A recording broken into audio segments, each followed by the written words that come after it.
আসসালামু আলাইকুম সুপ্রিয় দর্শক, আপনাদের ভালোবাসা আসলাম অসহায় মেয়ের কাছে। আমরা শুনবো তার জীবন কাহিনী। আসসালামু আলাইকুম।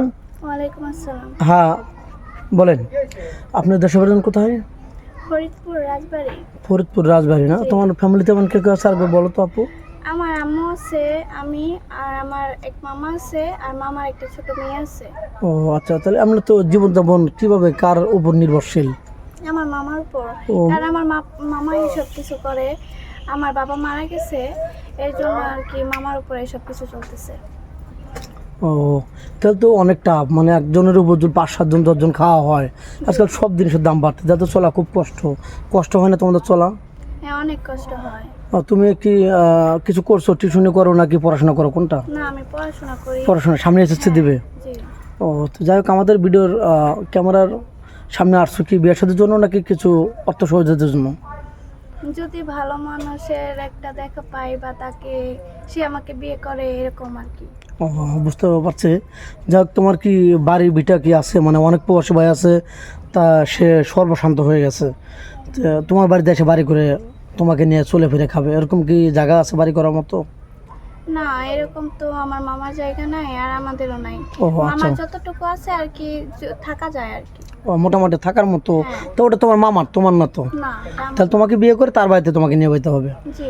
দর্শক বন্ধু শুনতে পারলেন, মেয়ের কোনো জায়গা নেই, আপনার বিয়ে করে আপনি বাড়িতে রাখতে পারবেন। আজুল প্রবাসী নিয়ে যেতে চাই, বাইরে এসে সেটেল হয়ে গেছে, তোমাকেও নিয়ে যাবে, 2-4 বছর পর পর তোমাকে বাংলাদেশে নিয়ে আসবে, তাহলে কি তোমার প্রবলেম?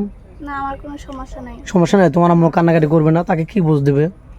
বুঝ দেব, যে কারণ এখন তো বিয়ে করলে আমাদের স্বামী ঘরে যেতে আর্থিক হবে। সমস্যা। এখন যদি আমাকে বিয়ে করে আমাদের একটু ভালো চলতে পারি, বা আমরাও ভালো তার সাথে ব্যবহার করতে পারি, চলতে তাহলে একদিক পারি, দিয়ে বুঝতে সেভিংস পারি। করতে হবে, হ্যাঁ, সেভিংস করতে হবে নাকি? জি। অনেক সুন্দর কথা বলছো, কারণ তুমি শিক্ষিত মেয়ে।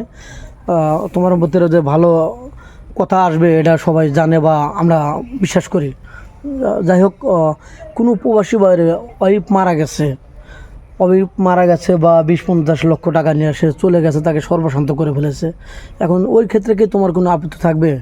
না, কোনো আপত্তি থাকবে না। কারণ তার তো কোনো দোষ নেই নাকি? জি। সেটা তাকে মানুষ কষ্ট দিয়েছে বা আল্লাহ তার ফসল সে নিয়ে গেছে, মারা গেছে, তার আমার কোনো হাত নেই। জি। তার তার বউ আছে, একাধিক বউ আছে, 2-3টা বউ আছে, সে হলো খারাপ বাজে ছেলে, তার সাথে তোর বিয়ে বসা সম্ভব না। না, না। বুঝতে পারছি। তো যাই হোক, নিজের আপনের ভিতরে কেউ খালাতো ভাই, মামাতো ভাই, ফুয়াতো ভাই কেউ বিয়ে করতে চায়নি নিজেদের ভিতরে? সবাই তো যৌতুক চায়, যৌতুক ও চায়। মানে সবাই টাকার পাগল এই দুনিয়ায়, জি। এটা বোঝাতে চাচ্ছ? হ্যাঁ। দুনিয়াটি টাকার উপরে নির্ভরশীল। জি। মানুষের মানে ভালো মন্দ কোনো মন বোঝে না, যে কার দ্বারায় কী হবে, মানুষের ভালোবাসা পাবে, টাকাটাই বড় না, টাকা আজ আছে কালকে নাই নাকি? জি। দেখুন, ভিডিওটা লং করতে চাচ্ছি না। মেয়েটা এরকম মেয়ে, তার বয়স 20-30-35 হলে তার কোনো সমস্যা নাই, তার ওয়াইফ মারা গেলেও তার সমস্যা নেই। তো তোমার তো ফোন নেই না? না, আমার ফোন নাই। মেয়েটার কোনো ফোন নেই, আমাদের নাম্বার দেওয়া থাকবে, কেউ ভিডিও কল দেবেন, অডিও কল দেবেন। ভিডিও কল দিলে ব্লক করতে বাধ্য হবো। ভালো থাকবেন, সুস্থ থাকবেন, এই বলে শেষ করে দিচ্ছি। আল্লাহ হাফিজ।